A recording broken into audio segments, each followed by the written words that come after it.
Hello, good evening, all my dear fellow travelers, photographers and friends around the world.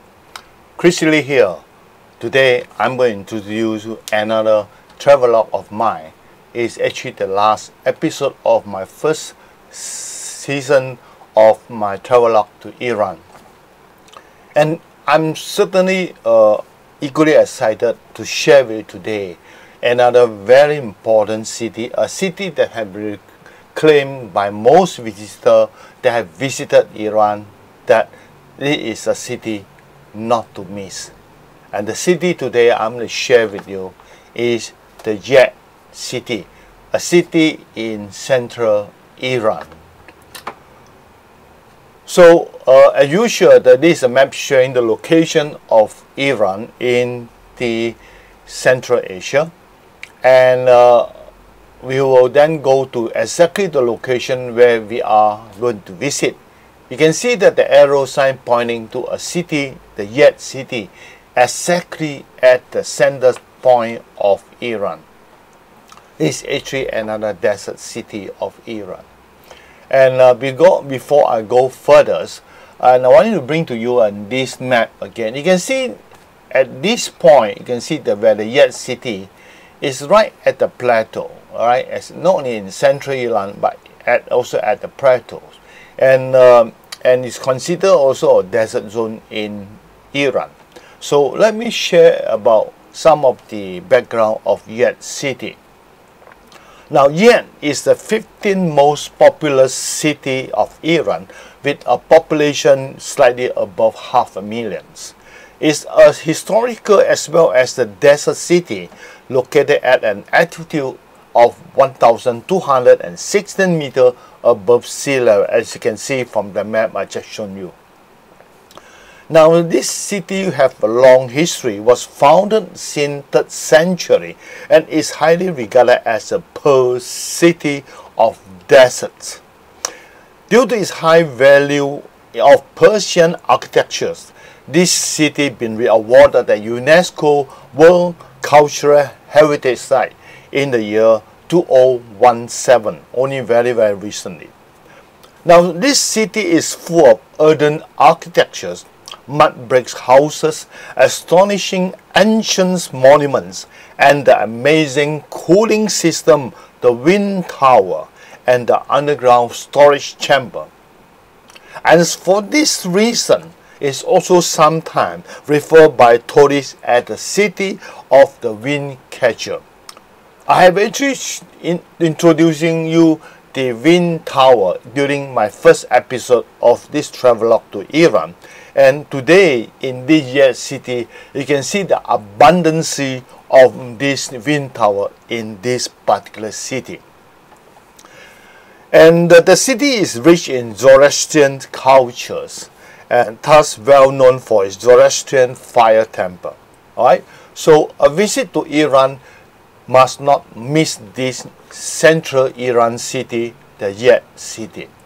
So you can see that this is our so-called the 4th stop of a city tour of Iran.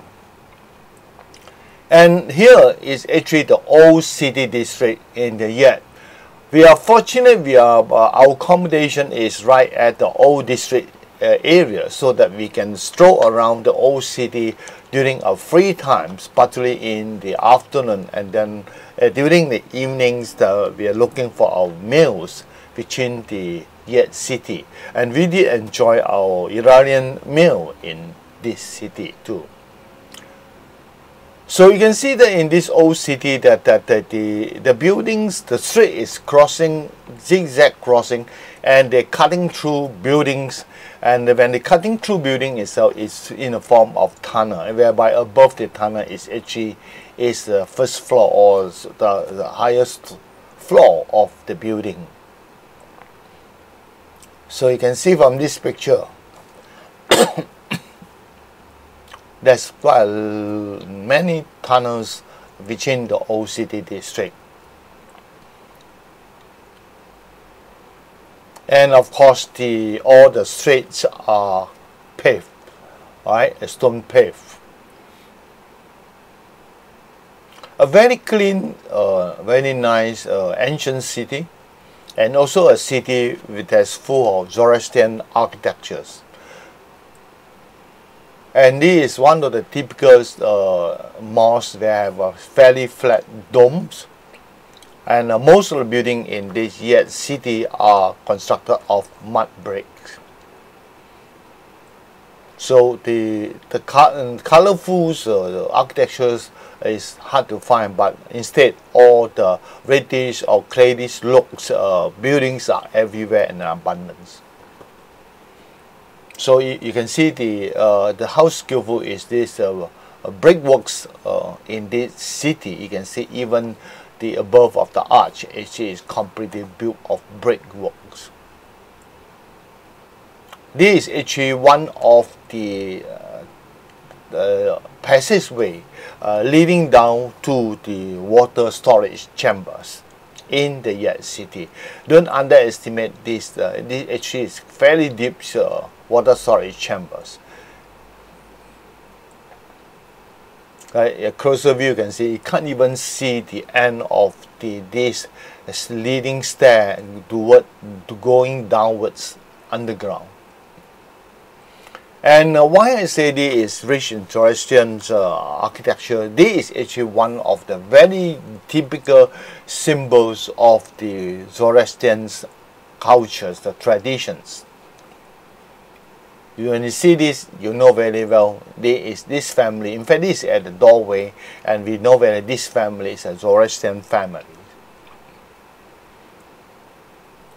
And of course, as usual, I like to capture doors, entrance doors of the dwellings or buildings, because it shows a lot of representing a lot of history and culture, and they tell a lot of story about the owner who owned the houses.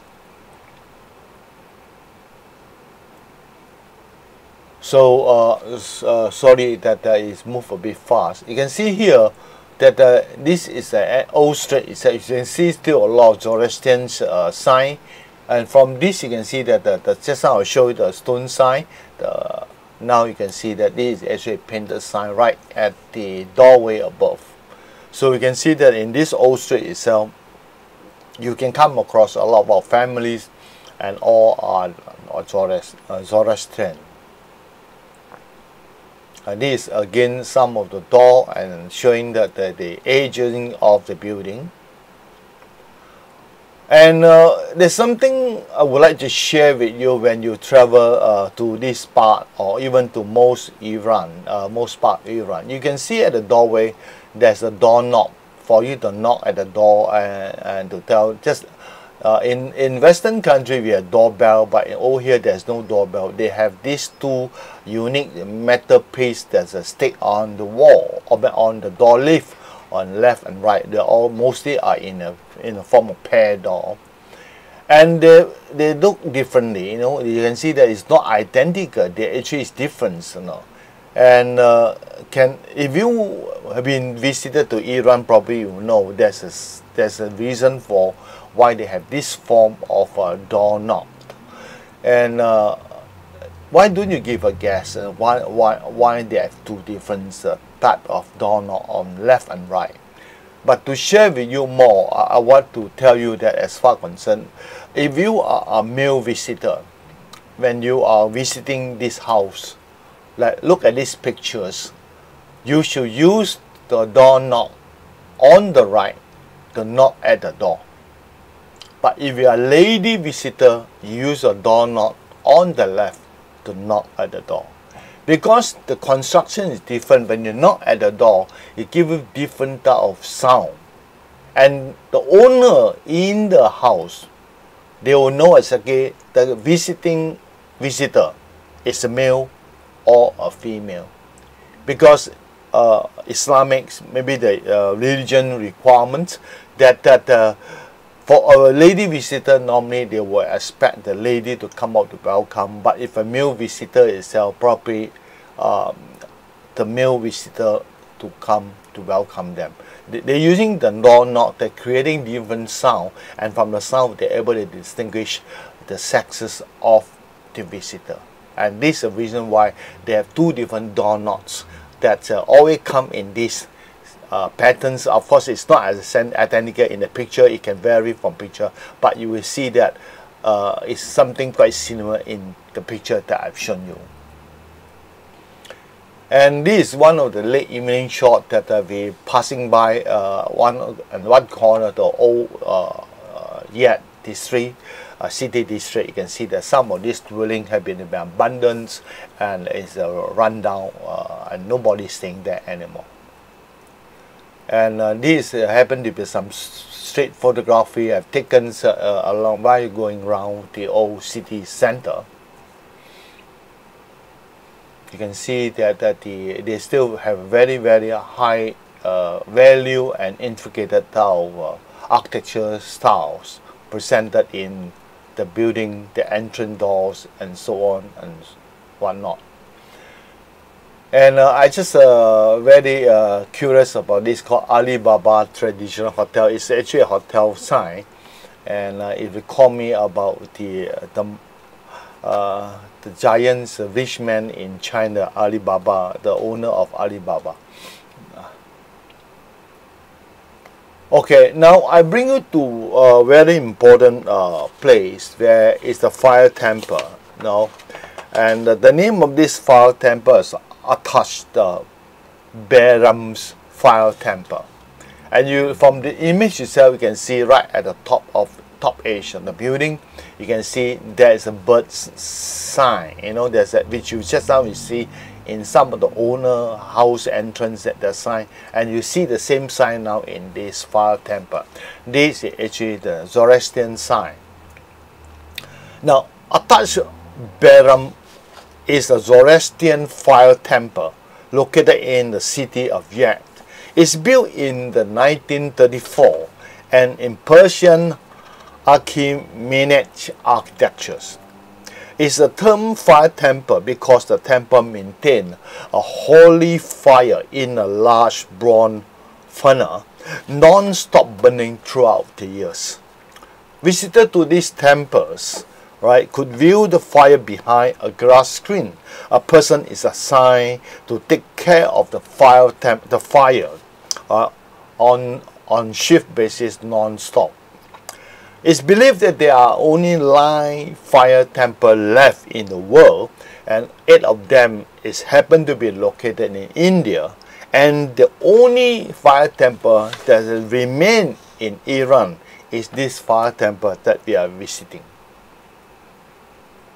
So you can see that because we are visiting during the Iranian New Year, so equally we can see that a lot of the locals are also visiting this fire temple, and we have a long queue. We have to queue up a single file going into the fire temple to view the non-stop burning fires on the funnel, and then to walk up. Basically, just to view this so-called the holy fire. So this is actually the Zoroastrian sign right above the fire temple, which just now is a far view. This get a closer view of this Zoroastrian sign. And this is the building architectures, of course, also built of mud bricks, and how intricate the brickwork it can be exhibited clearly in these images, these 2 images. And this is the capture. This is actually a picture that's on the wall where I managed to, because during our visit itself, the man who manning these fires, is not near to the funnel. In fact, we are also viewing through the glass screen. So I managed to capture this from the picture on the wall and post it here to share with you that how this holy fire is being kept in this fire temple. The image on the right is exactly the image I captured during our visit of the fire that are burning on the funnel. And now we're going to bring another very important Zoroastrian tradition and architectures. It's called the Tower of Silence. And I wanted to share a bit more on this Tower of Silence is very, very unique and very, very interesting. And before you go on to more images, now Tower of Silence is also known as Dagma, right? It's an ancient open burial ground for the Zoroastrian. It's a circular raised structures for executions. That is for dead body to be exposed and feasted by Charon's birds. Very similar to sky burial practice in Tibet, China. The most popular Tower of Silence is located outskirts of Yat. Is where I'm going to share with you today in the images here. And it's built on top of hilltops southeast of Yat. Then the circular structure or the raised platform is of 8 meters in diameter with a sunken pit right at the center of the platform. The pit is used for storage of bone, basically the remains of the dead. Now the Zoroastrians, right, practice and culture is no longer permitted. I mean, this practice of open burial and a sky burial, so something similar like that, is no longer allowed by Iran's government since 1970.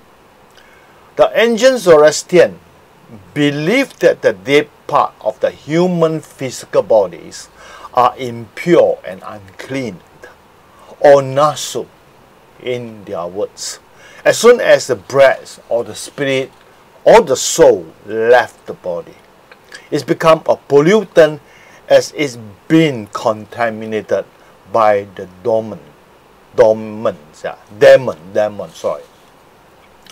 Now, Zoroastrians believe that physical purity has a close connection with spiritual purity. Ground burial will contaminate the earth, and therefore, so the Tower of Silence is a place for the decontamination or purification of the dead before going to the final resting place. Let's have a tour of this Tower of Silence in the Yat city. So as you approach, you can see that on the foreground here, you can see a wind tower and also the ice storage chamber. And then you can see some building nearby. This building nearby is for the family of the dead, the next of kin, the dead who actually have been placed on this raised platform during the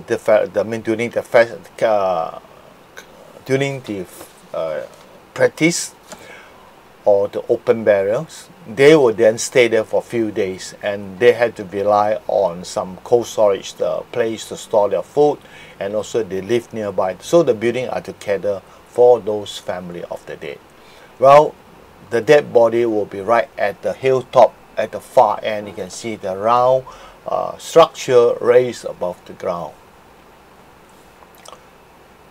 So as we walk closer to this Tower of Silence, a long leading step bring us all the way up to the circular round structures.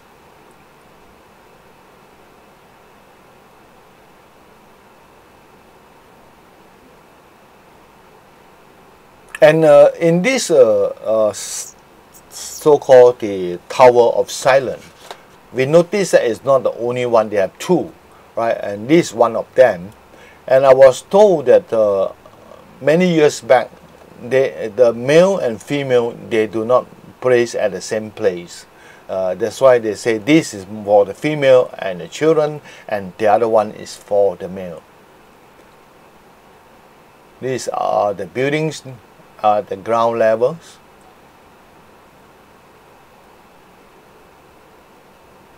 And this is a view in the buildings. You can see the brickworks, how skillful it is. And as you walk on this stone step leading to these round circular structures.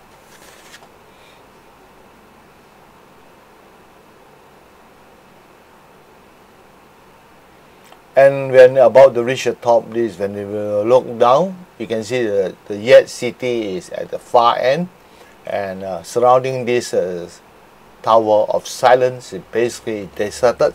They do not even have any trees.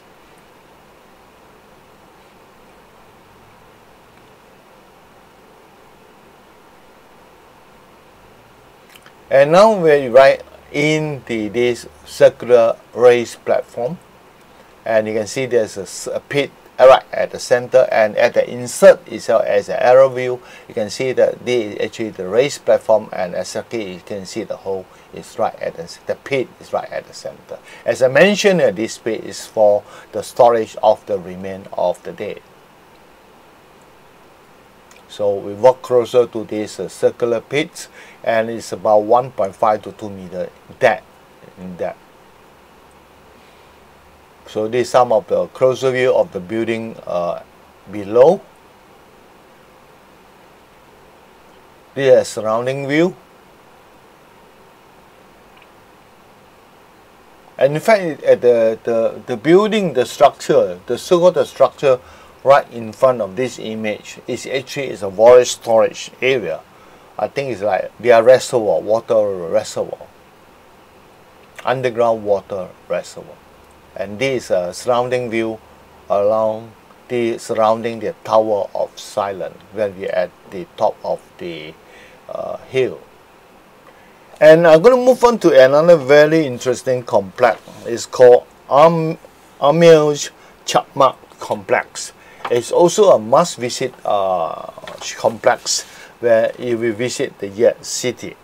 Let's give a bit intro of what is this Amir Chakhmaq Complex. Amir Chakhmaq Complex is situated in the vicinity of a prominent square which share the same name in the city of Yet. The three-story elaborated facade of the complex is the prominent structures noted for its symmetrical sunken arched alcove, one of the largest in Iran. You can see the far end there, and that building, that is where the three-story structure that is referring to. Now the square also contains a large pool which is right in front of the image here.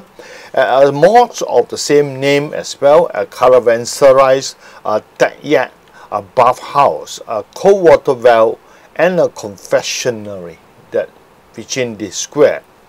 The square and complex was built in 9th century, and the most recent major upgrade was in the year 1935. And when the night falls, the complex and its surrounding are lighted up with orange light, which give it a spectacular view. So when we visit to this complex, we visit just about shortly after lunch, and then after that we went back to the hotel, which is not far away from this complex, and have a rest. Then we came back in the evening to have some evening shot of this complex. We will be exhibit in all my images the following after this image. So this is the images when I taken shortly after the lunch, after noon. And this is basically the three-story structures, the facade, so uniquely and beautifully decorated. A very well landscaped square. The view during the day.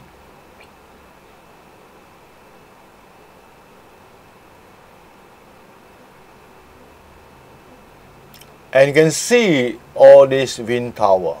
That's why I mentioned it during the intro. The city that have the most wind tower is the Yet city, and that's why it's known as the city of wind catcher.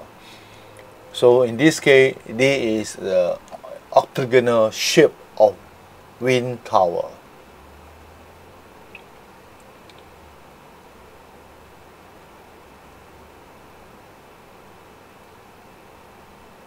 A large square, of course, you can still have a lot of shopping outlets surrounding the square. And you can see many outlets selling carpets and textiles and of their shops, and also handicraft. Because it's also a tourist attraction center, not only for the foreigner but also for all the Iranian local. It's also a must-visit city for the world travelers. And this we came back during the evening, and it's just before the sun leave us for the next day. And you can see it start lighting up. This during the I think it's about 6:30 or 7 p.m. and you can see the orange light is lighted up. These images to show that why we're staying over there for the half an hour and just before sunset till the sky fully darkens. And these are images to share with you the effect of the sunset to this place, to this beautiful facade.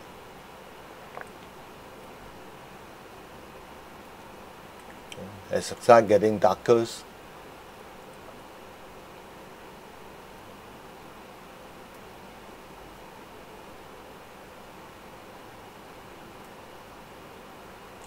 the minaret is very, very beautiful at night. And this is a much closer view, zoom into the alcove. And this actually is dark, the sky is completely pitch dark. And the whole complex, the whole square has been lighted up. And the crowd is still, many of them, still a lot of people are there.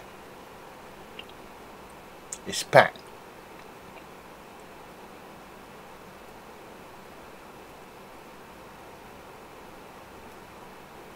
Then maybe after late 8 o'clock, then even the pool and the fountain are lighted up with multicolored light. And also the wind tower around is also equally lighted up. Very interesting night scenes in this complex.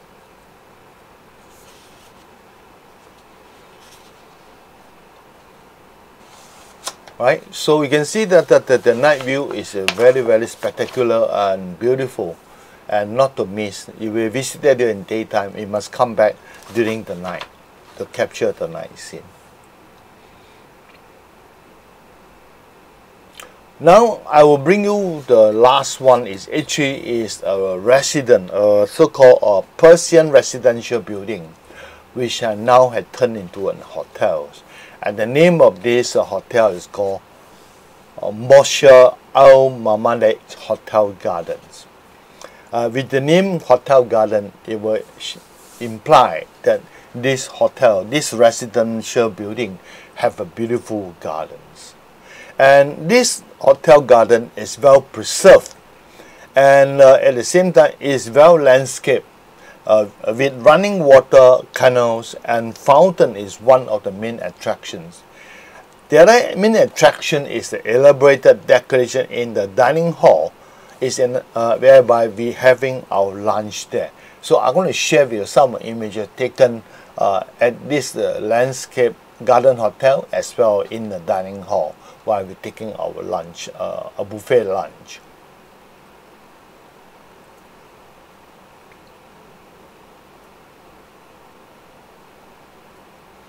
And this is actually at the dining area which I'm referring. You can see the stained glass windows on the left, and you can see that on the right there are some very beautiful painting, and the ceiling of course is equally as interesting.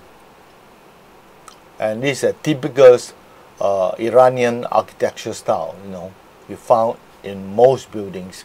Even as I share with you all the previous 5 episodes, you can see every time you come to visit any of these buildings, you are able to see this form of architecture style, even in bazaar that we have in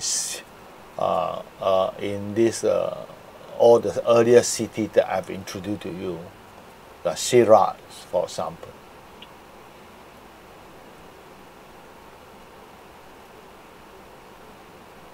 So this is a stained glass window, and this is a painting that exhibited in the dining hall wall.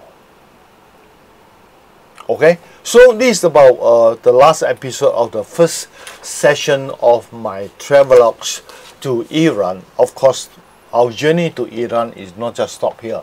We have, and this only cover half of my travels journey in Iran. I want to share with you another 6 episodes of my travelogues to Iran. But of course, I would like to put it at the later part of the second half of the year, and so that allowed me to introduce you and a great nation that that will come in the next week episode. That is a nation we call it Turkey. And for your info, Turkey is again a very historical nation. Have been ruled by many empires, very famous empire in Europe, in Central Asia, and also there are few thousand years of history. And I want to share with you because Turkey again have been having the very large influx of tourists yearly to the nations, and it's a nation that worth visiting. I will share with you more in the next episode. So I have to thank you again for staying until this hour with me, and at the same time I wish you strong and healthy, and hope to see you again in my next episode in the coming Saturday. I apologize that in this episode the premiere was 1 day late because I have something catch up so that I can't able to premiere on the Saturday, but instead was premiere on Sunday. This is the only time that I have a travelogue that premiere on Sunday. Thank you for the support again. I hope to see you again in the coming travelogues. Thank you very much. See you again. Bye.